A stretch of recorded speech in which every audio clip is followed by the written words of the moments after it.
نبي سلام عليك، يا رسول سلام عليك، يا حبيب سلام عليك. صلى الله على محمد النبي الأمي وعلى آله وسلم. صلى الله على محمد النبي الأمي وعلى آله وسلم. اللهم صل وسلم وبارك على سيدنا ومولانا محمد عدد ما في علم الله صلاة دائمة بدوام ملك الله. الحمد لله رب العالمين، والصلاة والسلام عليك يا صفوة الأنبياء والمرسلين. أما بعد، فأعوذ بالله من الشيطان الرجيم. بسم الله الرحمن الرحيم.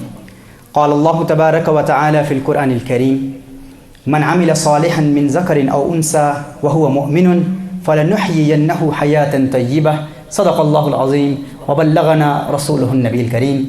لائق صد احترام ناظرین کرام، حاضرین مجلس، میرے دوستوں، بھائیوں، بزرگوں، نوجوانان و نونہالان ملت اسلامیہ، پردہ نشین خواتین امت، السلام علیکم ورحمۃ اللہ وبرکاتہ.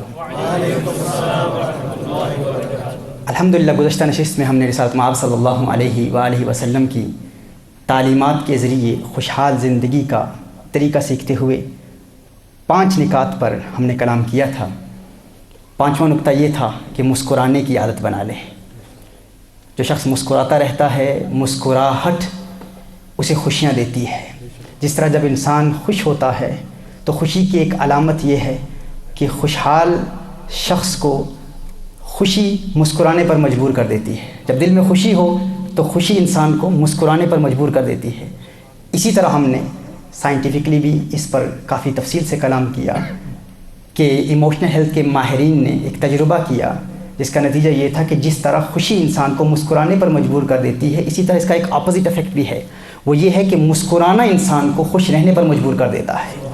مصنوعی مسکراہٹ بھی انسان چہرے پر سجا لے تو وہ مسکراہٹ انسان کو خوش کر دیتی ہے. اب اس حوالے سے انڈیا سے، ہندوستان سے، ایئر وائی کیو ٹی وی کی وساطت سے جو ہمارا ای میل ایڈریس دیا گیا ہے، کوشچن کیا گیا ہے کہ عاشق لوگ تو روتے ہیں اور آپ کہتے ہیں کہ رسالت مآب صلی اللہ علیہ وآلہ وسلم سے جسے محبت ہو جائے، محبت کے حقیقی حصول کے لیے اور حقیقی خوشحال زندگی کے لیے ضرورت اس امر کی ہے کہ انسان کو روحانی تسکین بھی ملے اور روح کی غذا رسالت مآب صلی اللہ علیہ وسلم کا پیار ہے.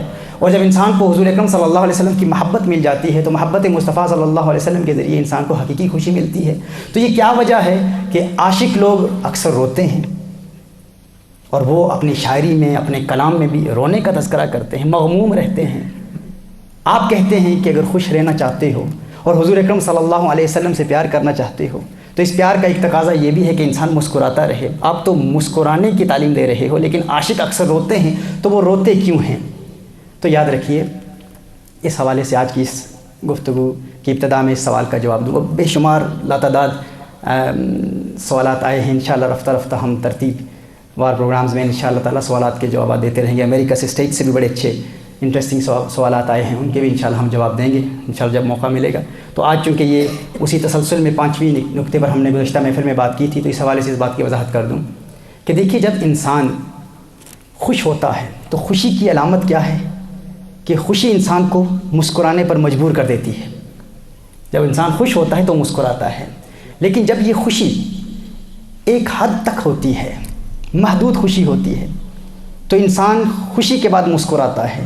لیکن جب یہی خوشی بے حد ہو جاتی ہے، حدود سے تجاوز کرتی ہے، یعنی جب تک یہ خوشی محدود ہوتی ہے تو انسان کو خوشی مسکرانے پر مجبور کرتی ہے. لیکن جب یہی خوشی بے حد ہو جاتی ہے، حدود سے تجاوز کرتی ہے، تو وہ چیز جو غم کی علامت ہے، آنسو غم کی علامت ہے، رونا غم کی علامت ہے، وہ جو غم کی علامت ہے وہ پھر خوشی کی علامت بن جاتی ہے. یعنی جب خوشی محدود ہوتی ہے تو انسان مسکراتا ہے، لیکن جب انسان بے حد خوش ہوتا ہے اور انسان کی خوشی حدود سے تجاوز کرتی ہے تو انسان رونا شروع کر دیتا ہے. اب اس کی دلیل کیا ہے؟ اس کی دلیل اس کے اپوزٹ مفہوم مخالف میں ہے. وہ یہ ہے کہ دیکھیے، جب انسان غمگین ہوتا ہے تو غم کی علامت کیا ہے؟ رونا. غم کی علامت کیا ہے؟ رونا غم کی علامت ہے. جب انسان ایک حد تک مغموم ہوتا ہے، ایک حد تک غم زدہ ہوتا ہے، پریشان ہوتا ہے، تو پریشانی کیا کرتی ہے؟ اسے رولاتی ہے. جب انسان پریشان ہوتا ہے تو وہ روتا ہے. لیکن جب یہی پریشانی حدود سے تجاوز کر جاتی ہے، انسان بے حد پریشان ہو جاتا ہے، تو بے حد پریشانی اور بے حد غم کی ایک علامت کیا ہے کہ انسان اپنے ہوش و حواس کھو بیٹھتا ہے، پاگل ہو جاتا ہے، دیوانہ ہو جاتا ہے۔ اسی لیے میں نے کہا کہ اگر آپ خوشی کی علامت دیکھنا چاہتے ہیں تو خوشی کی علامت کیا ہے؟ جب خوشی ایک حد تک ہو تو انسان کو مسکرانے پر مجبور کرتی ہے، بے حد ہو جائے تو انسان کو رلا دیتی ہے۔ اور اس کی دلیل کیا ہے کہ اگر انسان پریشان ہو، کسی حد تک پریشان ہو تو انسان روتا ہے، اور بے حد پریشان ہو جائے تو کسی پاگل خانے میں جا کر دیکھیں، پاگل لوگ ہنس رہے ہوتے ہیں، مسکرا رہے ہوتے ہیں، کہکہے لگا رہے ہوتے ہیں۔ وہ پاگل کیوں رو رہے ہوتے ہیں؟ کیونکہ جب تک ان کا غم ایک حد تک محدود ہوتا ہے وہ روتے ہیں، لیکن جب وہ غم حدود سے تجاوز کر جاتا ہے تو ہنسنے پر مجبور کر دیتا ہے۔ یعنی وہ جو خوشی کی علامت ہے وہ غم کی علامت بن جاتی ہے، اور جب خوشی محدود ہو تو انسان مسکراتا ہے، جب بے حد خوشی انسان کو حاصل ہو تو غم کی علامت خوشی کی علامت بن جاتی ہے اور انسان کو مسکرانے پر مجبور کر دیتی ہے، انسان کو رونے پر مجبور کر دیتی ہے۔ اسی لیے ہم کہتے ہیں کہ یہ محبت کے ابتدائی مراحل ہیں۔ ابتدا میں انسان مسکراتا ہے، اور انسان کو اگر رقت بھی انسان پر طاری ہوتی ہے، انسان اگر رسالت مآب صلی اللہ علیہ وسلم کی محبت میں روتا ہے تو وہ پھر جلوتوں میں نہیں روتا، خلوتوں میں روتا ہے، تنہائیوں میں روتا ہے، گھر کے ماحول میں اکیلے کسی کمرے میں اپنے آپ کو بند کر کے روتا ہے، لیکن لوگوں کے سامنے وہ اپنے غموں کو چھپاتا ہے، ہر وقت اس کے لبوں پر تبسم کی سجاوٹ نظر آتی ہے۔ اسی لیے خوشحال زندگی گزارنے کے لیے رسالت مآب صلی اللہ علیہ وآلہ وسلم کی اس سنت پر عمل کرنا ضروری ہے۔ اور اس حوالے سے میرے آقا صلی اللہ علیہ وسلم کی اپنی سنت یہ ہے، رسالت مآب صلی اللہ علیہ وآلہ وسلم کو اللہ سے کتنا پیار ہے، لیکن میرے آقا صلی اللہ علیہ وسلم خلوتوں میں روتے بھی ہیں، لیکن جلوتوں میں میرے آقا صلی اللہ علیہ وسلم ہمیشہ مسکراتے ہیں۔ صحابی فرماتے ہیں، صحیح مسلم شریف کی حدیث ہے، فرمایا کہ میں نے آقا صلی اللہ علیہ وسلم کو جب بھی دیکھا مسکراتے ہوئے دیکھا، رسالت مآب صلی اللہ علیہ وسلم کو جب بھی دیکھا مسکراتے ہوئے دیکھا۔ شمائل ترمذی کی یہ روایت ہے۔ اور اس کے علاوہ میرے آقا صلی اللہ علیہ وسلم ارشاد فرماتے ہیں، حضور اکرم صلی اللہ علیہ وسلم کی حدیث ہے، میرے آقا ارشاد فرماتے ہیں، جب دو مومن آپس میں ملتے ہیں، جب دو لوگ آپس میں ملاقات کرتے ہیں تو انہیں 70 نیکیاں عطا کی جاتی ہیں، 70 نیکیاں ان میں تقسیم کی جاتی ہیں۔ فرمایا لیکن ان 70 نیکیوں میں سے 69 نیکیاں اسے دی جاتی ہیں جو زیادہ خوشی کے ساتھ، خندہ پیشانی کے ساتھ، چہرے پر مسکراہٹ کی سجاوٹ کے ساتھ ملاقات کرتا ہے۔ جو زیادہ خوشی کے ساتھ ملاقات کرتے ہیں اسے 69 نیکیاں ملی جاتی ہیں، عطا کی جاتی ہیں۔ This is the hadith of Rasulullah sallallahu alaihi wasallam, that when two believers, when two Muslims, when two mu'mins, when they greet each other, when they meet each other, 79 good deeds are distributed. They are given 79 good deeds. And the Prophet sallallahu alaihi wasallam said, 69 are given to the one who smiles and meets his Muslim brother, who meets with more happiness, who greets with more love towards his Muslim brother. 69 اسے دی جاتی ہیں۔ تو یہ میرے آقا صلی اللہ علیہ وآلہ وسلم کی انتہائی پیاری سنت ہے، اس پر انشاءاللہ تعالیٰ تمام احبہ عمل کرنے کا ارادہ کر لیں۔ اور ایک اور سنت بھی آپ کو بتا دوں، جب بھی کسی مومن کو مسکراتے ہوئے دیکھیں تو میرے آقا صلی اللہ علیہ وسلم نے ایک دعا بھی عطا فرمائی ہے، اور وہ دعا کیا ہے؟ اسلامک ٹریڈیشن میں جب بھی کسی کو مسکراتے ہوئے دیکھو، یہ دعا آج یاد کر لیں، نوٹ بنا لیں، اضحک اللہ سنک، یہ دعا پڑھ لیا کریں، اضحک اللہ سنک، سب پڑھ لیں ایک مرتبہ، اضحک اللہ سنک، اللہ تعالیٰ تجھے ہمیشہ مسکراتا رکھے، ساری عمر مسکراتے رہو۔ جب بھی کسی مومن کو مسکراتے ہوئے دیکھیں تو کیا کہیں گے؟ اضحک اللہ سنک، سدا پھولوں کی طرح مسکراتا رہے، یہ دعا دیں اس کو۔ اس حوالے سے چند اشعار آپ سماعت فرما لیں، انتہائی پیارے اشعار، عربی اشعار ہیں، آپ کو سناتا ہوں۔ عربی شاعر کہتا ہے، قال السماء کئیبۃ وتجہما قلت ابتسم یکفی التجہم فی السماء۔ وہ کہتا ہے، اس نے کہا کہ آسمان افسردہ ہے، آسمان پریشان ہے، میں نے کہا مسکراؤ مسکراؤ، آسمان کی افسردگی کے لیے بس اتنا ہی کافی ہے کہ انسان مسکرائیں۔ قال الصبا والله فقلت له ابتسم لن يرجع الاسف الصبا المتصرما۔ اس نے کہا کہ مشرق کی تیز ہوا صبا پھر آدم کی، میں نے اس سے کہا مسکراؤ، افسوس کرنے سے یہ کاٹدار ہوا لوٹ نہیں جائے گی۔ ہمارا ایک المیہ ہے، ایک مسئلہ ہے، تھوڑی سی پریشانی آتی ہے ہم پریشان ہو جاتے ہیں، مصیبتوں کا رونا روتے ہیں، فلاں تکلیف آ گئی، فلاں پریشانی آ گئی، باد مخالف سمت کی ہوا آ گئی، باد مخالف آ گئی، اب کیا کروں گا، پریشان ہو جاتے ہیں. تو اس نے کہا قال الصبا والله فقلت له ابتسم لن يرجع الاسف الصبا المتصرما. اس نے کہا مسکرا، افسوس کرنے سے یہ کاٹ ڈار ہوا لوٹ کر نہیں جائے گی. تو اپنے آپ کو مسکراہٹ کی سنت سے محروم کیوں رکھتا ہے؟ اگر پریشانی آئی ہے تو تم مسکرانا شروع کر دے، مسکرانے کی برکت سے وہ پریشانی دور ہو جائے گی. قال التي كانت سمائي في الهوى صارت لنفسي في الغرام جهنما خانت عهودي بعدما ملكتها قلبي فكيف أطيق أن أبتسم. اس نے کہا میرا محبوب مجھ سے جدا ہو گیا ہے، میرا محبوب مجھ سے دور ہو گیا ہے. وہ جو پیار اور محبت کے دعوے کرتا تھا وہ بے وفا نکلا، اس نے بے وفائی کا مظاہرہ کیا اور وہ باندھے عہد توڑ دیے. اس نے مجھ سے بڑے وعدے کیے تھے، جینے مرنے کی، ساتھ جینے مرنے کی قسمیں کھائی تھی، سارے عہد توڑ دیے. اب تو مجھے کہتا ہے کہ مسکراؤں؟ اس نے کہا قلت ابتسم مطرب فلو قارنتها قضيت عمرك كلها متعلما. اس نے کہا کہ میں نے اس کو یہ مشورہ دیا تو پھر بھی مسکراتا رہ، مسکراؤ اور خوش رہو، اس لیے کہ اگر تم اس کے وعدوں کا حساب کتاب کرنے بیٹھ گئے تو ساری عمر اذیت میں رہو گے. اگر گلے کرتے رہے، پریشان رہے، اگر اس نے تمہیں داغ مفارقت دیا، تم سے جدا ہو گیا، بے وفائی کی، تو یہ اس کا عمل ہے. اس کا یہ عمل تجھے مسکرانے کی نعمت سے محروم نہیں رکھ سکتا. تو مسکراتا رہ، کیونکہ مسکرانا میرے آقا صلی اللہ علیہ وسلم کی پیاری سنت ہے. اس نے کہا قال العدا حولي علت صيحاتهم أصر والأعداء حولي في الحما قلت ابتسم لم يطلبوك بذمهم لو لم تكن منهم أجل وأعظما. اس نے کہا ارے دیکھو ہر طرف سے دشمنوں نے مجھے گھیرا ہوا ہے، فلاں نے یہ کام کر دیا، فلاں نے یوں دشمنی کا مظاہرہ کیا، یوں عداوت کا مظاہرہ کیا، سارا زمانہ میرے پیچھے پڑا ہوا ہے. ہم ایسے اظہار کرتے ہیں گویا کہ ساری دنیا ہماری مخالف ہو چکی ہے اور تم مجھے مسکرانے کا مشورہ دیتے ہو. اس نے کہا دیکھ اگر ساری دنیا تیری مخالف بھی ہو چکی ہے، سب تجھ سے نفرت بھی کرتے ہیں، تو یہ سوچ کر مسکرا لوگ مجھ سے نفرت کیوں کرتے ہیں. چور اسی گھر میں جاتا ہے جہاں اسے کچھ ملے، جہاں کچھ خزانہ ہو تو چور اسی گھر میں حملہ کرتا ہے. ڈاکو اسی گھر میں جاتا ہے جہاں کچھ موجود ہو، جہاں کچھ موجود نہ ہو وہاں کوئی نہیں جاتا. کہا اگر سارا زمانہ تیرا دشمن بن چکا ہے تو تجھ میں کچھ صلاحیت ہے، اسی لیے لوگ تجھ سے نفرت کرتے ہیں. تو اس بات پر مسکرا کہ مجھے اللہ نے کچھ دیا ہے اسی لیے میرے اتنے دشمن ہیں. اپنے آپ کو مسکرانے کی نعمت سے محروم نہ رکھ. سبحان اللہ سبحان اللہ. قال الليالي جرعتني علقما قلت ابتسم ولئن جرعت القما. اس نے کہا راتوں نے مجھے کڑوے گھونٹ پلائے ہیں. میں نے کہا مسکراؤ اگرچہ تمہیں راتوں نے کڑوے گھونٹ پلائے ہیں، مسکراتا رہ. اس نے کہا فلعل غيرك ان رآك مرنما طرح الكعبة خلفه وترنما. ہو سکتا ہے تجھے گاتا ہوا دیکھ کر، ہو سکتا ہے تجھے مسکراتا ہوا دیکھ کر کوئی دکھی دل انسان افسردگی پس پش ڈال دے اور مسکرانے لگے. کوئی تجھے مسکراتا ہوا دیکھ کر مسکرانے لگے، کوئی تجھے خوشی کا اظہار کرتا ہوا دیکھ کر خوشی کا اظہار کرنے لگے، کوئی تجھے گاتا ہوا دیکھ کر گانے لگے. تو اپنے آپ کو اس نعمت عظمیٰ سے محروم نہ رکھ. اتراک تغنم بالترنم درہما ام انت تخسر بالبشاشت مغنما. کیا تم سمجھتے ہو کہ تیرا گنگنانا کوئی درہم کما لے گا یا خوشروئی اور بشاشت سے خسارہ حاصل کرے گا؟ نقصان کیا ہے؟ مسکرانے میں کیا نقصان ہے؟ فائدہ ہی فائدہ ہے. تو مسکراتا رہ. اور جو آخری جملہ ہے، یہ آخری شعر بڑا ہی پیارا ہے.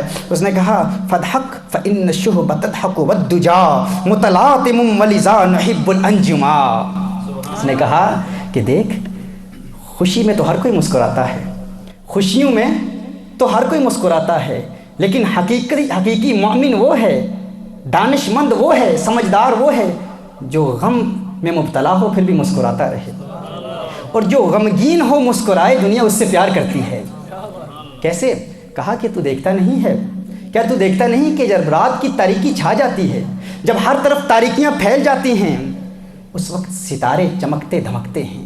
تاریکیوں کی باوجود، اندھیروں کے باوجود ستارے چمکتے دھمکتے رہتے ہیں اور اپنی چمک دھمک اور اپنی جلملاہٹ سے لوگوں کو خوش کرتے ہیں. اور جب اس زمین پر کھڑے لوگ تاروں کی جلملاہٹ کو دیکھتے ہیں، تاروں کی چمک دھمک کو دیکھتے ہیں اور وہ غور کرتے ہیں کہ یہ ستارے اتنی تاریکی کے باوجود اب بھی چمک رہے ہیں، تو لوگوں کے دلوں میں ان ستاروں سے پیار پیدا ہوتا ہے. کہا کہ یہ ستارے تاریکی کے باوجود چمکتے ہیں، اور وہ انسان جس کے گرد ہر وقت اندھیرے ہوں، ہر وقت تاریکیاں ہوں، غم و اندوہ کے پہاڑ اور غم و اندوہ کے بادل ہر طرف چھائے ہوئے ہوں، اور غموں کی تاریکیوں کے باوجود وہ مسکراتا رہے، تو اس کی مسکراہٹ سے لوگ پیار کرتے ہیں. کہا اگر کوئی خوش ہو، جس طرح صبح کے وقت، دن کے وقت جب سورج طلوع ہوتا ہے اس وقت کوئی چراغ آپ، کوئی لیمپ آپ آن کر دیں، کوئی لائٹ آن کر دیں تو اس لائٹ کو ہر بندہ نہیں دیکھتا، اتنی توجہ سے، اتنے پیار سے نہیں دیکھتا، کیونکہ روشنی ویسے بھی پھیلی ہوئی ہے، اب اس روشنی میں مزید ایک لیمپ کا اضافہ کر دیا تو لوگ اسے اتنے پیار سے نہیں دیکھیں گے۔ لیکن جب رات کی تاریکی چھائی ہوئی ہوتی ہے اس وقت کوئی چراغ، کوئی لیمپ آن کرے تو ساری دنیا اس سے پیار کرتی ہے، سب کی توجہ اس کی طرف ہو جاتی ہے۔ کہا اسی طرح خوشحال زندگی گزارنے والا، جسے کوئی تکلیف نہ ہو، کوئی پریشانی نہ ہو، خوش ہو، اس کا مسکرانا بھی اپنی جگہ سنت ہے، لیکن جس کے گرد ہر وقت پریشانیاں ہوں، تاریکیاں ہوں، غم ہوں، ان تاریکیوں میں جب وہ شخص مسکراتا ہے تو دنیا اس سے اسی طرح پیار کرتی ہے جس طرح ستارے تاریکی کے باوجود چمکتے دھمکتے رہتے ہیں، لوگ ان سے پیار کرتے ہیں، اور غموں میں مسکرانے والوں سے دنیا پیار کرتی ہے۔ یا نبی سلام علیکہ، یا رسول سلام علیکہ۔ برتھ ڈے ہو یا ویلنٹائنس ڈے، ویڈنگ اینیورسری یا ہو نیو ایئر، ہر خوشی کے موقع پر سہولت بازار آپ کے ساتھ اپنے پیاروں کے گھروں کو کرے روشن، بھیج کر جنریٹر اب صرف 100 پاؤنڈز میں۔ اس کے علاوہ آپ بھیج سکتے ہیں لذیذ اور تازہ مٹھائی UK اور یورپ میں۔ تو ابھی وزٹ کیجیے www.sahulatbazaar.com۔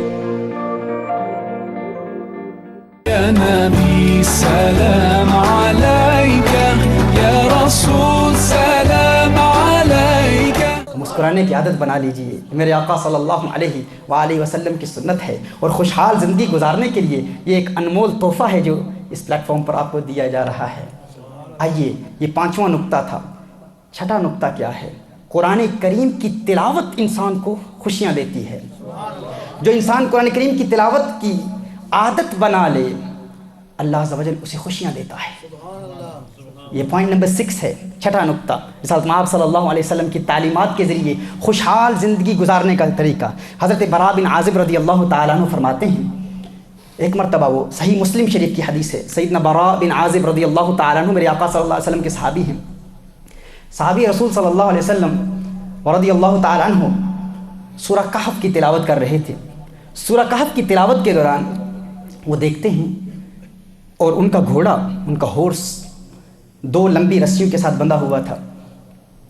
وہ دیکھتے ہیں کہ سورہ کہف کی تلاوت کے دوران آسمان پر ایک بادل چھا جاتا ہے، اور یہ تلاوت کر رہے ہیں اور وہ بادل ان کے ارد گرد یوں گھومتا ہے، گھومنا شروع کر دیتا ہے، اور بتدریج ان کے قریب آنا شروع ہو جاتا ہے۔ وہ بادل گھوم رہا ہے اور نیچے آنے کی کوشش کرتا ہے، نیچے آ رہا ہوتا ہے۔ یہ فرماتے ہیں کہ میں دیکھتا ہوں کہ وہ بادل نیچے آ رہا ہے، قریب آ رہا ہے، اور جب یہ سورہ کہف پڑھتے ہیں تو ان کا گھوڑا وہ اچھلنا شروع کر دیتا ہے، بدکنا شروع کر دیتا ہے۔ یہ حضور اکرم صلی اللہ علیہ وسلم کی بارگاہ میں حاضر ہوتے ہیں، عرض کرتے ہیں یا رسول اللہ صلی اللہ علیہ وسلم، آقا میں قرآن شریف پڑھ رہا تھا، سورہ کہف کی تلاوت کر رہا تھا، اور میں نے ایک بادل کو دیکھا، اور وہ بادل میرے گھوڑے کے گرد یوں گھوم رہا تھا اور نیچے آ رہا تھا۔ حضور اکرم صلی اللہ علیہ وسلم نے ارشاد فرمایا تلک السکینۃ، یہ وہ سکینہ ہے جو قرآن کریم کی تلاوت کی وجہ سے نازل ہو رہی تھی۔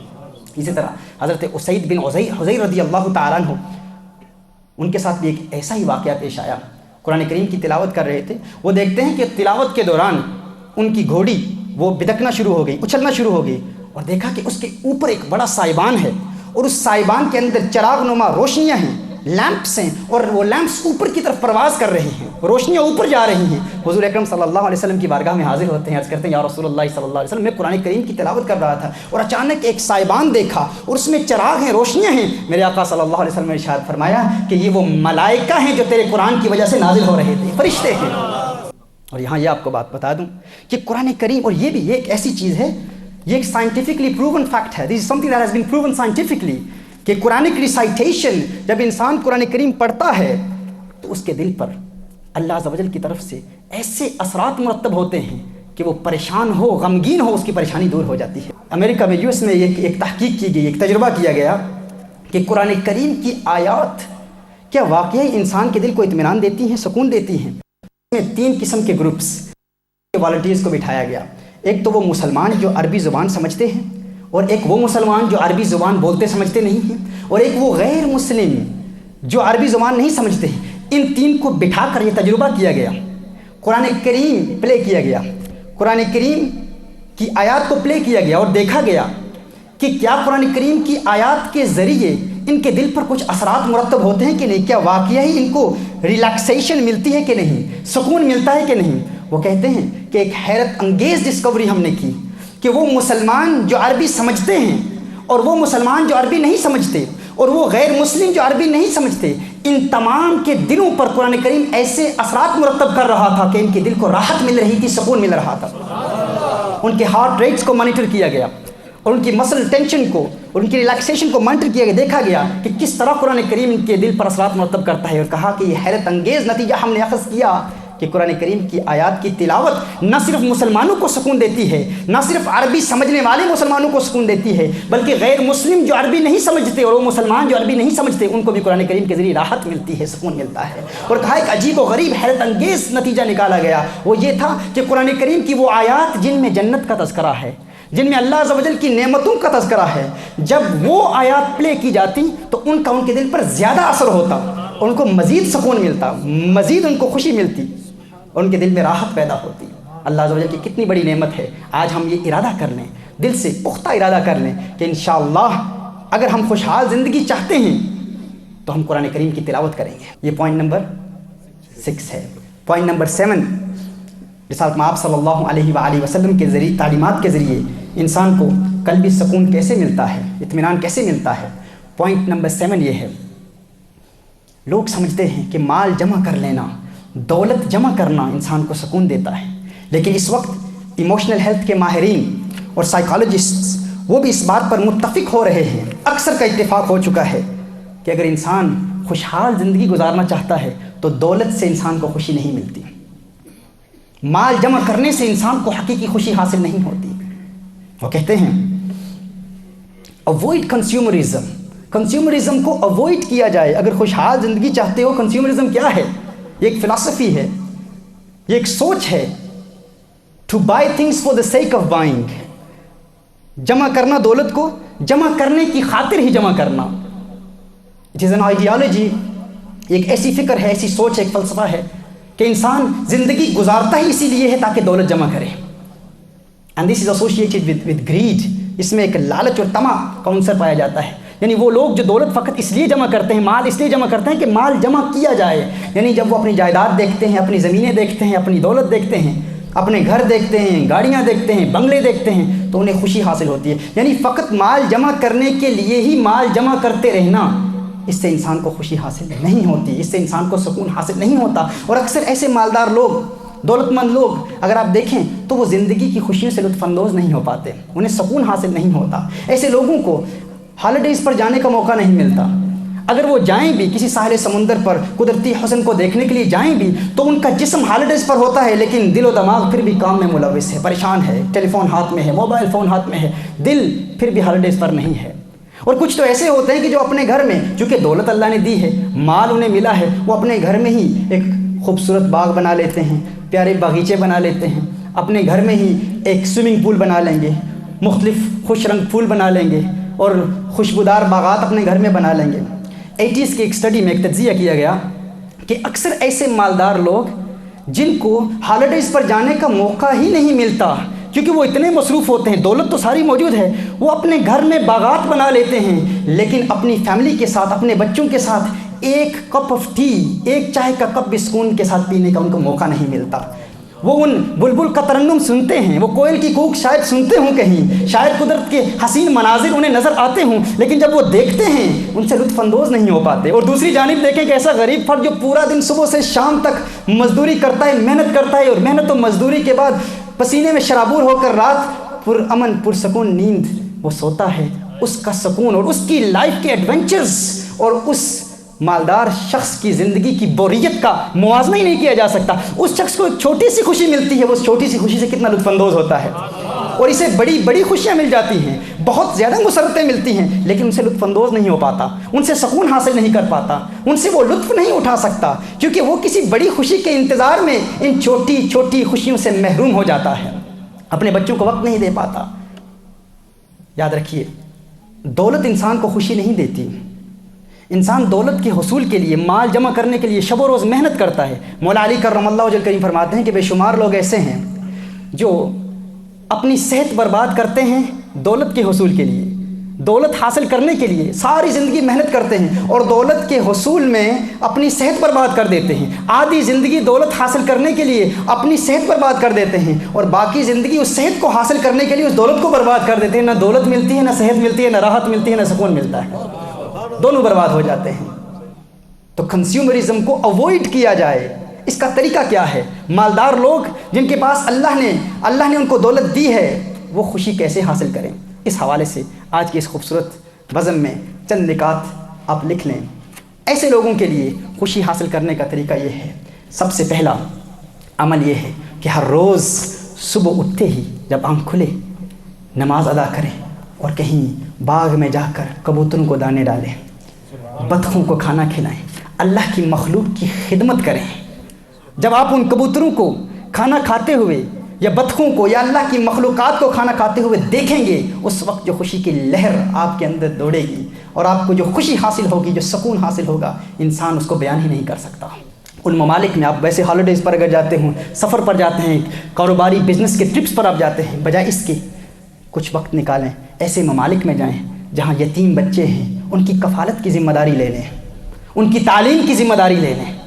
جب آپ کسی یتیم بچے کو اس کے سر پر دست شفقت رکھیں گے اور کہیں گے کہ میں اس کے اخراجات کا ذمہ لیتا ہوں، وہی بچہ جب تعلیم حاصل کرے گا، جب وہ علم کی دولت سے نوازا جائے گا، جب وہی بچہ اس کی آپ پرورش کرتے ہیں، اس کے اخراجات کی ذمہ داری آپ لیتے ہیں، جب وہی بڑا ہوگا، اس کو دیکھ کر جو آپ کے دل میں سرور پیدا ہوگا، جو کیف پیدا ہوگا، جو خوشی پیدا ہوگی، انسانی زبان کو یارہ نہیں رہتا کہ ان خوشیوں کے حسین پیکروں کو لفظوں کے جامع پہنائے۔ میں نے خود دیکھا ہے، خود مشاہدہ کیا ہے، ایسے لوگ ان کی زندگی کے بڑی بڑی تکلیفیں، بڑی بڑی مصیبتیں ٹل جاتی ہیں جو اللہ کی مخلوق کی خدمت کرتے ہیں۔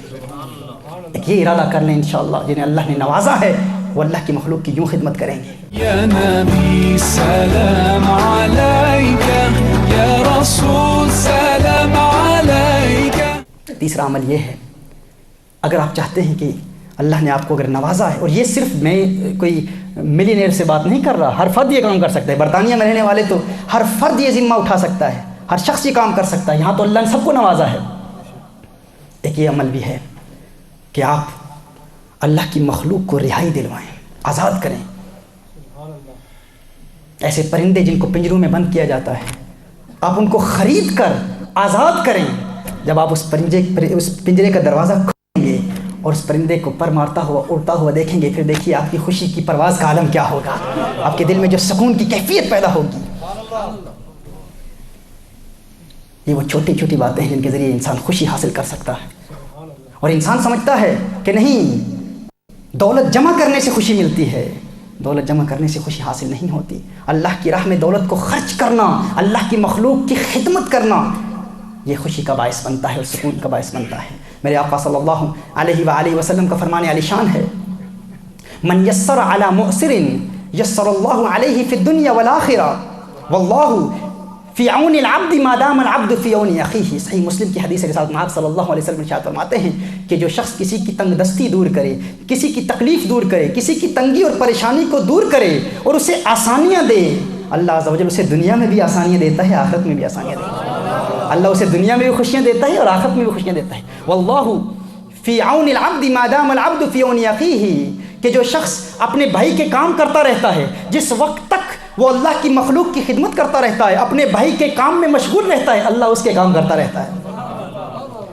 ہم کہتے ہیں میرا کام، میری مصیبت، میری پریشانی، فلاں رکاوٹ آ گئی، فلاں پریشانی آ گئی، کیسے دور ہوگی، کیا کروں گا، کیسے محنت کروں گا، کیسے اس پریشانی کو دور کروں گا۔ تم اپنی پریشانیوں کو کچھ عرصے کے لیے بھول جاؤ، اپنے بھائیوں کا کام شروع کر دو، اللہ کی مخلوق کا کام کرنا شروع کر دو۔ فرمایا جو انسان اللہ کی مخلوق کے کام میں مشغول رہتا ہے، اللہ اس کے کام خود کر دیتا ہے، اللہ اس کے مسائل حل کر دیتا ہے، اللہ اس کی پریشانیاں دور کر دیتا ہے، اللہ اس کی تکلیفیں دور فرما دیتا ہے۔ اور میرے آقا صلی اللہ علیہ وسلم نے یہاں تک ارشاد فرمایا، جیسا آپ صلی اللہ علیہ وسلم ارشاد فرماتے ہیں کہ جو شخص، جو انسان اپنے گھر سے ایک لمحے کے لیے باہر نکلتا ہے فقط اس لیے کہ کسی مومن کی حاجت روائی کرے، کسی مومن کی مدد کے لیے اپنے گھر سے ایک لمحے کے لیے باہر نکلتا ہے، فرمایا پورا دن اور پوری رات میں سے یعنی 24 گھنٹے میں سے ایک لمحہ نکال کر اپنے گھر سے باہر نکلتا ہے کسی کی حاجت پوری کرنے کے لیے، میرے آقا صلی اللہ علیہ وآلہ وسلم نے ارشاد فرمایا اسے 2 مہینے مسجد میں اعتکاف کرنے والے سے بھی زیادہ ثواب عطا کیا جاتا ہے۔ 2 مہینے مسجد میں اعتکاف کرنا، اس سے بھی زیادہ ثواب اسے ملتا ہے جو فقط 1 لمحے کے لیے گھر سے نکلتا ہے، کسی کی حاجت پوری کرنے کے لیے، حاجت پوری ہو نہ ہو اسے ثواب مل جاتا ہے۔ اور ایک حدیث میں ارشاد فرمایا جو کسی کی حاجت روائی کر دے، کسی کی مدد کر دے، میرے آقا صلی اللہ علیہ وسلم ارشاد فرماتے ہیں تمام عمر عبادت کا ثواب اس کے نامہ اعمال میں لکھ دیا جاتا ہے، گویا کہ وہ تمام عمر اللہ کی عبادت کرتا رہا۔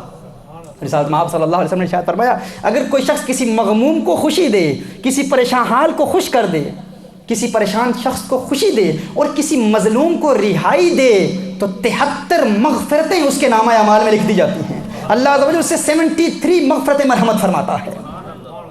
جو شخص کسی کو خوشی دے، اس پرندے کو جب آپ رہا کریں گے تو 73 مغفرتیں آپ کے نامہ اعمال میں اللہ عز و جل لکھ دے گا۔ کسی کی حاجت پوری کریں گے، کسی کو کچھ کھلا دیں گے، 2 مہینے مسجد میں اعتکاف کا ثواب اور اس سے بھی زیادہ ثواب اللہ آپ کے نامہ اعمال میں لکھ دے گا۔ کتنی بڑی نعمتیں اللہ عز و جل نے ہمیں عطا فرمائی ہیں، اور آج مسلمان جو کلمہ پڑھتا ہے، جو مومن ہے، مسلم ہے، آج ان نعمتوں سے محروم ہے اور شارٹ کٹس تلاش کر رہے ہیں۔ ہم کسی طریقے سے کوئی ایسا عمل کیا جائے جس سے فلاں بندے کو تکلیف پہنچے، میری فلاں تکلیف دور ہو جائے، بڑی سخت بندش ہے، بڑے سخت اثرات ہیں، ان کو توڑا کیسے جائے، یہ برے اثرات کر دیے گئے ہیں۔ یہ سب توڑ رسالت میں آپ صلی اللہ علیہ وسلم کی تعلیمات میں موجود ہیں۔ آپ کو ایسا سکون ملے گا، آپ ان سب تکلیفوں کو بھول جائیں گے، ان سب پریشانیوں کو بھول جائیں گے۔ خود بخود جب آپ لوگوں کا کام شروع کر دیں گے، اللہ آپ کے کام کرنا شروع کر دے گا، اللہ آپ کے مسائل حل فرما دے گا۔ سبحان اللہ۔ رسالت میں آپ صلی اللہ علیہ وآلہ وسلم کی انتہائی پیاری تعلیمات، ان پر عمل کرنے کا آج ہم ارادہ کر لیں۔ حضرت ابو ہریرہ رضی اللہ تعالیٰ عنہ روایت فرماتے ہیں، بڑی پیاری روایت ہے۔ وہ فرماتے ہیں کہ حضور اکرم صلی اللہ، اور یہ بھی صحیح مسلم کی حدیث ہے، حضور اکرم صلی اللہ علیہ وآلہ وسلم کا فرمان عالی شان ہے۔ حضور ارشاد فرماتے ہیں کہ ایک شخص ایک جنگل میں، وہ بادل سے ایک آواز سنتا ہے، جنگل میں ہے اور اوپر بادل سے ایک آواز آتی ہے کہ ہے بادل تو فلاں جگہ جا اور فلاں کے باغ کو سیراب کر دے۔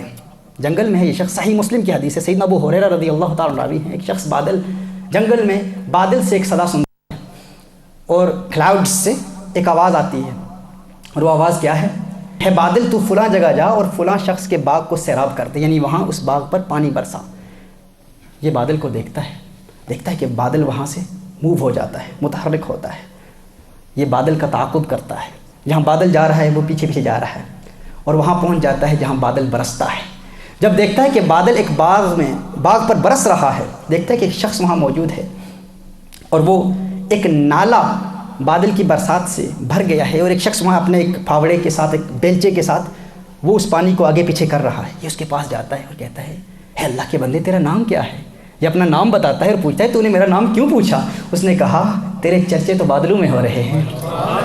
اس نے کہا تیرا ذکر تو اس نے کہا کیسے؟ اس نے کہا کہ میں وہاں کھڑا تھا اور بادلوں میں تیرا ذکر کیا گیا ہے کہ فلاں کے باغ میں جا کر وہاں پر جا کے برسو، اس باغ کو سیراب کرو۔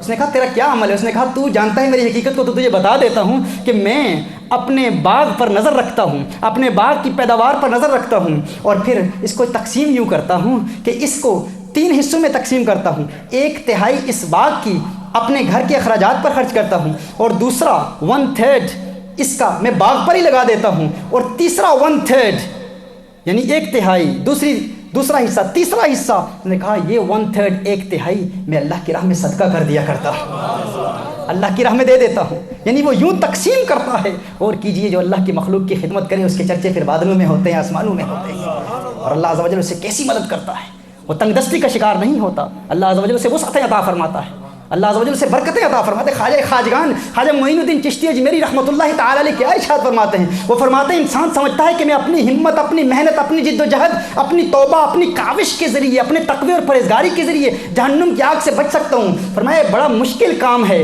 اگر جہنم کی آگ کو اپنے لیے بجھانا چاہتے ہو تو انسان کی بھوک کی آگ کو مٹاؤ، انسان کی پیاس کی آگ کو بجھاؤ۔ کہا انسان جو بھوکا ہے اس کو کھانا کھلاؤ، جو پیاسا ہے اس کو پانی پلاؤ۔ اگر تم نے کھانے کے ذریعے انسان کے بھوک کی آگ بجھا دی اور پانی کے ذریعے انسان کی پیاس کی آگ بجھا دی، تم اس کی بھوک اور پیاس کی آگ بجھاؤ گے، اللہ تمہارے لیے جہنم کی آگ کو بجھا دے گا۔ اللہ تمہارے لیے جہنم کی آگ کو بجھا دے گا، اللہ تعالیٰ تمہیں جنت دے گا۔ جنت جانا چاہتے ہو، جہنم سے بچنا چاہتے ہو تو اللہ کی مخلوق کی خدمت کرو، اوائڈ کنزیومرزم، اس کو اوائڈ کرو۔ یہ جذبہ کہ میرے پاس مال جمع ہو جائے، دولت جمع ہو جائے، کتنے مکان ہیں، کتنی جائیدادیں ہیں، کتنی زمینیں ہیں، اس فکر کو ختم کر دو۔ میرا کاروبار فلاں سے بہتر، فلاں سے زیادہ، کیوں بھائی؟ کیا کرنا ہے اس کاروبار کو؟ اور دیکھو اب کچھ لوگ ایسے ہوں گے جن کے پاس کچھ نہیں ہوگا، وہ سوچ رہے ہوں گے کہ ہم کیسے مخلوق خدا کی خدمت کریں، ہم تو غریب ہیں۔ مجھے بنگلہ دیش سے کچھ ای میلز آئے ہیں، ہندوستان سے ای میلز آئے ہیں، بڑے الحمدللہ بہت انٹرسٹنگ سوالات ان لیکچرز کے بعد آتے ہیں، میں ان کے بھی جواب دوں گا۔ لیکن ہر فرد کے لیے میں یہ چاہوں گا کہ ایک ایسا نقطہ آپ لے لیں جو ہر فرد کے لیے ہو، جس کے پاس کچھ بھی نہیں ہے وہ بھی اللہ کی مخلوق کی خدمت کر سکتا ہے۔ کیسے کر سکتا ہے؟ حضرت معروف کرخی رحمۃ اللہ تعالی ارشاد فرماتے ہیں، اللہ کے ولی ہیں، وہ ارشاد فرماتے ہیں کہ جو شخص ایک عمل کر لے، ایک دعا ہے، جو شخص یہ دعا ہر روز 3 مرتبہ پڑھ لے، اس کا نام ابدالوں میں لکھا جاتا ہے، کتب من الابدال۔ آپ کو یاد ہے میرا وہ انگلش کا لیکچر جس میں نے بڑی تفصیل سے کلام کیا تھا، اولیاء کے مختلف مراتب کیا ہیں، صالح، ولی، نقیب، نجیب، قطب، ابدال، اوتاد، غوث، یہ سب کیا ہوتے ہیں؟ ابدال بننا آسان کام نہیں ہے۔ حضرت معروف کرخی فرماتے ہیں ایک دعا ہے، ہر روز 3 مرتبہ پڑھ لو، تمہارا نام ابدالوں میں لکھا جائے گا، ابدالوں میں تمہارا نام لکھا جائے گا۔ وہ دعا کیا ہے؟ اللہم اصلح امت محمد، اللہم اصلح، لکھ لیجئے، اللہم اصلح امت محمد، اللہم ارحم امت محمد، اللہم فرج عن امت محمد۔ یہ 3 جملے ہیں، اللہم اصلح امت محمد، اللہم ارحم امت محمد، اللہم فرج عن امت محمد۔ یہ 3 جملے جو شخص 3 مرتبہ ہر روز پڑھ لیا کرتا ہے، اس کا نام ابدالوں میں لکھا جاتا ہے۔ ان جملوں کا مطلب کیا ہے اللہ امت محمدیہ کو نیک بنا۔ آپ کچھ دے نہیں سکتے، دعائیں تو دے سکتے ہیں نا۔ آپ کے پاس دولت نہیں ہے، مال نہیں ہے، آپ کسی کی خدمت نہیں کر سکتے، تو امت کی خدمت دعاؤں کے ذریعے تو کر سکتے ہیں۔ اللہم اصلح امت محمد، ہے اللہ امت محمدیہ کو نیک بنا۔ اللہم ارحم امت محمد، ہے اللہ امت محمدیہ پر رحم فرما۔ اور پھر آخری جملہ کیا ہے؟ اللہم فرج عن امت محمد، ہے اللہ امت محمدیہ کو خوشیاں عطا فرما۔ آپ لوگوں کے لیے خوشیوں کی دعائیں کریں گے، اللہ تعالیٰ آپ کو خوشیاں عطا فرمائے گا۔ یعنی یہ بہت بڑا صدقہ ہے۔ جس طرح کسی کو دیکھ کر مسکرانا اس کے لیے صدقہ ہے، اسی طرح کسی کو خوشی کی دعا دینا بھی صدقہ ہے۔ اور یہ ایک ایسا صدقہ ہے کہ آپ لوگوں کے لیے آپ ان کی بھوک نہیں مٹا سکتے، پیاس نہیں بجھا سکتے، آپ کے پاس اتنا مال نہیں ہے، اتنے وسائل نہیں ہیں، ایک کام تو کر سکتے ہیں، یہ دعا ہر روز 3 مرتبہ آپ پڑھ لیں، ایک تو اللہ عز و جل آپ کا نام ابدالوں میں لکھے گا، آخرت میں بھی خوشیاں ہیں اور دنیا میں بھی اللہ تعالیٰ خوشیاں عطا فرمائے گا۔ اور پھر مال کو جمع کر کے کرنا کیا ہے؟ ہم نے کیا کریں گے اس مال کا؟ میرے آقا صلی اللہ علیہ وآلہ وسلم ارشاد فرماتے ہیں کہ انسان مال کی رٹ لگائے رکھتا ہے، میرا مال میرا مال میرا مال، میری دولت میری دولت میری دولت۔ میرے آقا ارشاد فرماتے ہیں اس مال میں سے اسے ملتا کیا ہے؟ فرمایا ایک تو اس مال کا وہ حصہ ہے جو وہ کھاتا ہے اور کھا کر اس کے جسم سے خارج ہو جاتا ہے، اور دوسرا وہ حصہ ہے، وہ کپڑے ہیں جو پہنتا ہے اور پہن کر وہ کپڑے پھٹ جاتے ہیں، ان کو اتار دیتا ہے، اور تیسرا وہ ہے جو آخرت کے لیے بھیج دیتا ہے۔ اس کے علاوہ انسان کو ملتا کیا ہے؟ کچھ نہیں ملتا۔ یہی تو اس کا سارا مال ہے۔ جتنی دولت جمع کر لیں اس دولت کا آپ کیا کریں گے؟ ایک تو وہ حصہ ہے جو آپ کھا لیں گے، دوسرا وہ حصہ ہے وہ کپڑے پہن لیں گے، اور تیسرا وہ ہے جو آخرت کے لیے ذخیرہ کر لیں گے۔ میرے آقا صلی اللہ علیہ وآلہ وسلم سے کسی نے پوچھا، صحابی نے پوچھا یا رسول اللہ صلی اللہ علیہ وسلم، آقا میرا دل آخرت کی طرف مائل نہیں ہوتا۔ ایک روایت کے مطابق صحابی عرض کرتے ہیں یا رسول اللہ صلی اللہ علیہ وسلم، آخرت میں مجھے اپنے لیے کچھ نظر نہیں آتا، کچھ سامان نظر نہیں آتا، کچھ مال نظر نہیں آتا۔ میرے آقا صلی اللہ علیہ وسلم نے ارشاد فرمایا کیا دنیا میں تیرے پاس کچھ ہے؟ کیا دنیا میں کچھ دولت رکھتا ہے؟ اس نے کہا ہاں یا رسول اللہ صلی اللہ علیہ وسلم، بالکل میں دنیا میں دولت رکھتا ہوں۔ میرے آقا صلی اللہ علیہ وسلم نے ارشاد فرمایا پھر اسے آخرت کے لیے ارسال کر دے، اسے آخرت کے لیے بھیج دے، کیونکہ انسان کا دل وہیں رہتا ہے جہاں انسان کا مال ہوتا ہے۔ تیرا مال چونکہ دنیا میں ہے تو تیرا دل بھی دنیا میں ہے، مال کو آخرت میں بھیج دے، دل بھی آخرت میں لگ جائے گا۔ تو خوشیاں مناؤ۔ اگر اللہ عز و جل نے دولت نہیں دی ہے اور اگر دی ہے تو اللہ کی راہ میں خرچ کرو، اللہ کی راہ میں خرچ کرو، اور پھر دیکھو اللہ عز و جل کیسے خوشیاں عطا فرماتا ہے، کیسے سکون عطا فرماتا ہے، کیسے اطمینان عطا فرماتا ہے۔ اس حضرت آپ صلی اللہ علیہ وآلہ وسلم کی اس تعلیم کے ذریعے آج ہم نے یہ سبق سیکھا، اگر انسان خوشحال زندگی گزارنا چاہتا ہے تو انسان دولت جمع کرنے کی عادت نہ بنائے، انسان مال کو اللہ کی راہ میں خرچ کرنے کی عادت بنا لے۔ اس کی چند تعلیمات، چند نکات بیان کیے گئے ہیں۔ پہلا نقطہ کیا ہے کہ اللہ کی مخلوق کی خدمت کریں، صبح صبح کھانا کھلائیں، پرندوں کو آزاد کرائیں اور کسی غریب کی کفالت کا ذمہ لے لیں، اور پھر دیکھیں انشاءاللہ تعالیٰ اللہ کیسے وعدے نعرے فرماتا ہے۔ آج کی اس بزم کے لیے ایک خوبصورت ورد آپ کو میں دے رہا تھا، لیکن میں سوچ رہا ہوں کہ جو دعا ابھی دی ہے آپ کو، وہ دعا ایک مرتبہ پھر میں بیان کر لوں، اور مزید جو ورد ہے وہ انشاءاللہ نیکسٹ نشست میں آپ کو دیا جائے گا۔ یہ دعا جو بندہ 3 مرتبہ پڑھ لیتا ہے اس کا نام ابدالوں میں لکھا جاتا ہے، اور اسے زندگی میں خوشیاں ملتی ہیں۔ اللہ دنیا میں بھی خوشیاں عطا فرماتا ہے، آخرت میں بھی خوشیاں عطا فرماتا ہے۔ اللہم اصلح امت محمد، اللہم اصلح امت محمد، اللہم ارحم امت محمد، اللہم فرج عن امتی محمد، اللہم فرج عن امتی محمد۔ یہ دعا جو بندہ 3 مرتبہ پڑھ لیتا ہے، اللہ عز و جل اس کا نام ابدالوں میں لکھتا ہے، اس کی زندگی بھی خوشیوں بری ہو جاتی ہے، اور آخرت میں بھی اللہ عز و جل اسے خوشیاں عطا فرماتا ہے۔ آج کی اس نشست کے حوالے سے اگر احبہ کے یا ناظرین کے کچھ سوالات ہیں تو اسکرین پر دیے گئے میرے ای میل ایڈریس جو بھی اسکرین کے نیچے آپ کو نظر آئے گا، اس پر آپ ہمیں براہ راست ای میل کر سکتے ہیں، peerثاقب@live.com۔ کچھ احبہ کیپٹل پی کے ساتھ مجھے ای میل کرتے رہیں، وہ ای میل نہیں پہنچ پایا، بعد میں مجھے اطلاع دی گئی، سو یہ لوور کیس میں ہے PIRSAQIB@live.com۔ اللہ عز و جل ہمیں عمل کرنے کی توفیق عطا فرمائے۔ اسی سلسلے کو ابھی ہم انشاءاللہ دوسری نشست میں جاری رکھیں گے، اور انتہائی اہم نکات آپ کو خوشحال زندگی کے حوالے سے بتائیں گے۔ وآخر دعوانا ان الحمدللہ رب العالمین۔ يا نبي سلام عليك، يا رسول سلام